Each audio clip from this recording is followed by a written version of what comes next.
Welcome back to Pet Man Garage. We have yet another broken BMW. I love my life.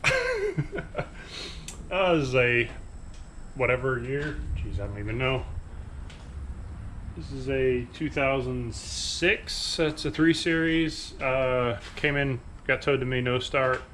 So we're going to take a look and see if we can't diagnose it fairly quickly.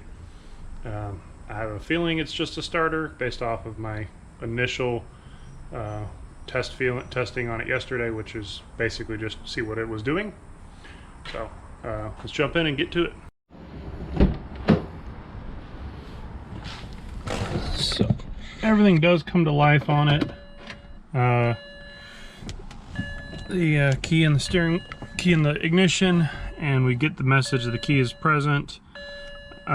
We can ignition on. Everything on the cluster seems to do stuff like it's supposed to. And then we go to try to start it and nothing. Now I can hear the fuel pump running. I can hear what sounds like some sort of relay in the engine bay clicking. So I have a feeling that the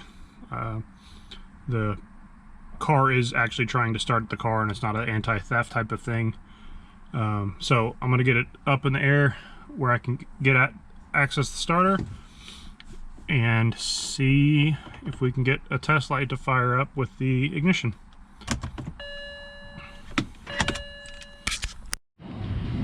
I'm not used to getting dark so early, but it's only like 7:20 right now. Anyways, so after getting the car, working so hard to get the car up in the air and up on blocks, the starter's not even underneath the car, so look down in between the ports and I can see the big red power cable down in there. Let's see if I can get you to see it. There you go, you can see that a little bit better there. So I'm gonna try to do my best to see if I can figure out how to get in there and get a test on there before I pull the intake, because I don't really want to pull an intake just to find out the starter's totally normal and totally fine. So that's the plan. We're figure out how to get in there and get a tester put on there. Well, I'll be the first to admit I don't know everything. So I did jump on YouTube and I found a video about how to test that white wire, the main wire that triggers the starter. So I'm gonna show you what I did. So over here so I removed the air pollen filter plenum. I removed the little tray that sits below it, and over here in the corner is a maroon or purple, whatever color you want to call that connector, and in the corner of that connector there's a large white wire. That's a 14 gauge or so, maybe 12 gauge wire, and I've got my test light into that pin, and then I just put my ground over here on the jump point. And if all of the inside of the car stuff is happy, if all the anti-theft stuff is happy, then when we try to start the car we should get a test light to fire up. So I'm gonna put my foot on the brake and we're gonna start it. Oh, key's got to be in it, and okay, we got a red light. It is trying to crank. Now it's turned off the crank. So we have more or less confirmed that the starter is bad. Obviously there could still be something between where my test light is and the starter. That white wire could be broken, could be a bad battery cable, but more than likely we have a bad starter, and either way we're gonna have to pull the intake to get to it. So that'll be the next project, probably for the next day. I may go try to grab a starter tonight. We'll see. Stay tuned. Well, I got good news and bad news. Good news is the intake manifold's off. Bad news is I broke the PCV hose that runs from the oil catch can down to the oil pan. So I gotta figure out what I'm gonna do with that.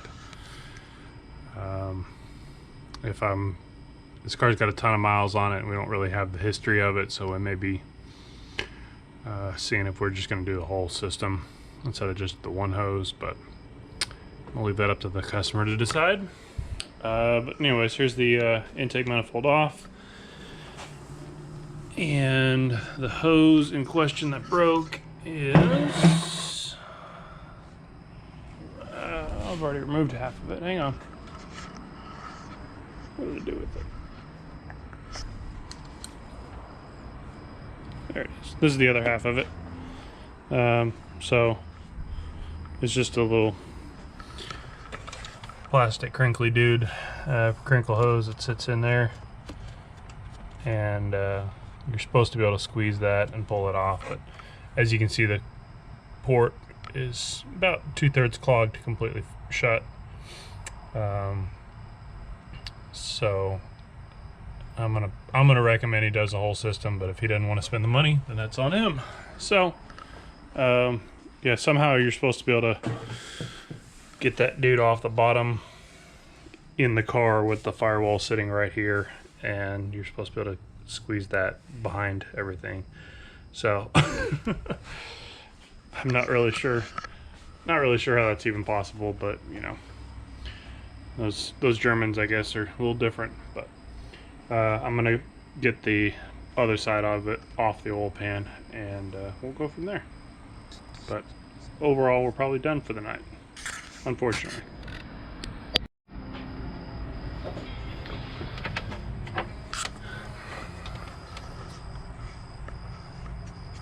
Well, I've got my lower bolt removed. No big deal. Super easy to get to. It's a E14, I believe. Yeah. Reverse Torx E14. And I did like a 4-inch extension or something like that. Had the ratchet here. The other one comes from back to front, which is kind of a pain in the ass. So we're gonna have to use just the socket and then a flex head ratchet, and we'll get to that one. I went ahead and pulled off my battery cable. I'm lazy and I did not want to disconnect the battery, so I'm using the patented Ryan method, and I'm using the special tool of the glove in the engine bay. I just have that slid over the hot power wires, so that way we don't accidentally ground out on anything that's there. And we'll get this back bolt pulled out real quick. Alright, so there's the setup. Got the socket on there, got the flex head ratchet on there, so we can come forward with it and the handle doesn't hit the firewall. And we'll break this dude loose and go ahead and get it removed the rest of the way.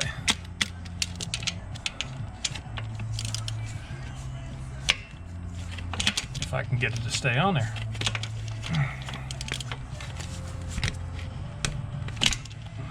Started to get it loose. Let's see.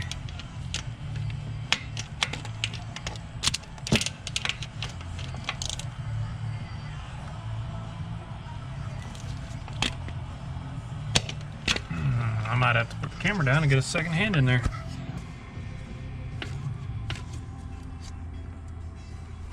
There it goes. Okay.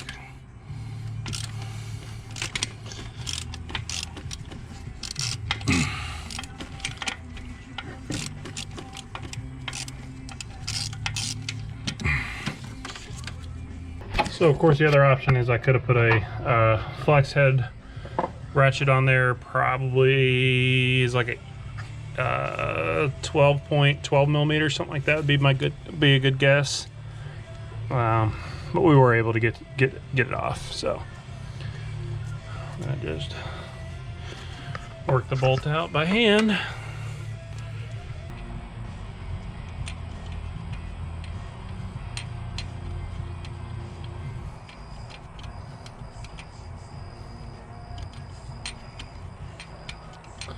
And of course the bolt's a mile long. I mean, I wouldn't have it any other way. Alright, bolt's out. I'm gonna leave it where it's at. And hopefully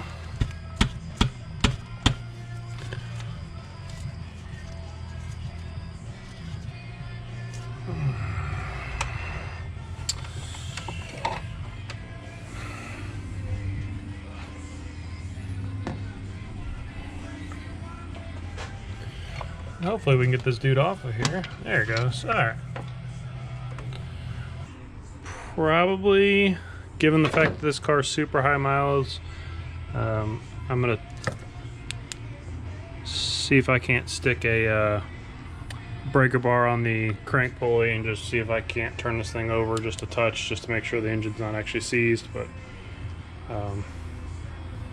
usually if that's the case, you would have heard the starter, when the starter was trying to engage, you would have heard it kind of click or thud or something else, and there was nobody home. So probably unnecessary, but at the same time, I don't really want to do all this work, put a brand new starter in there just to find out that the motor's seized. So we'll see what we can't get into real quick. Oh, that's cool. Somebody put a knock sensor in, or some kind of temp sensor in this thing, and just didn't put the bolt on it. That's fun. You see that, guys? What is that? Or is there a second? No, they just literally missed. That's crazy. Alright, so we're gonna see if we can't fix that too while we're in here. I can't believe that. I've never seen that before. Someone just flat out missed. So we'll get that fixed, and we'll put some on the crank pulley and see what happens. Alright, well, I put a 22 on the crank and I got it to spin, so we'll get this sensor bolt fixed real quick.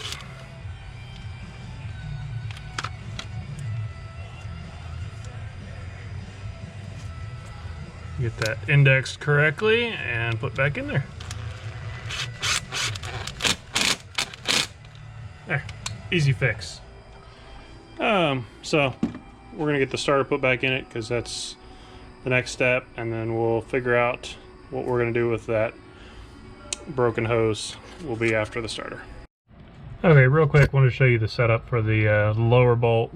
Like I said, about a 4-inch extension in my E14, and I'm able to swing the ratchet head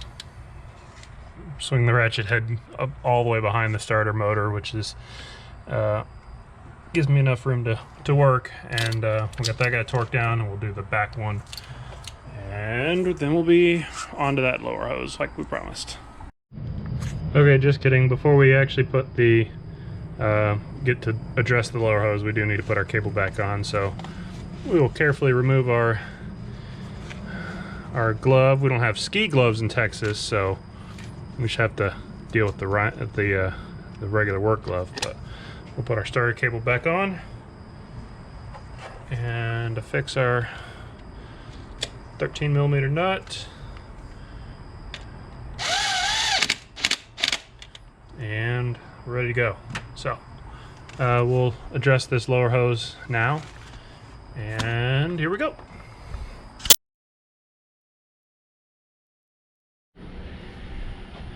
Alright, well, I got my air box in.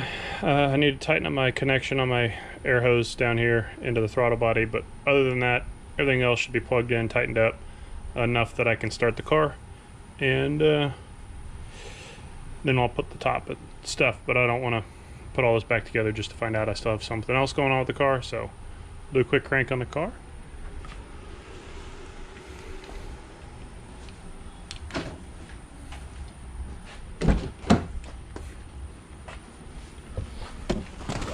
Alrighty.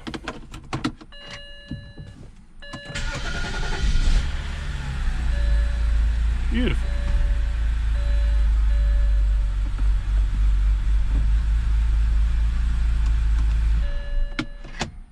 Alright, well, I don't want to run it forever in case that throttle body hose is leaking a little bit, but it's nice it starts up.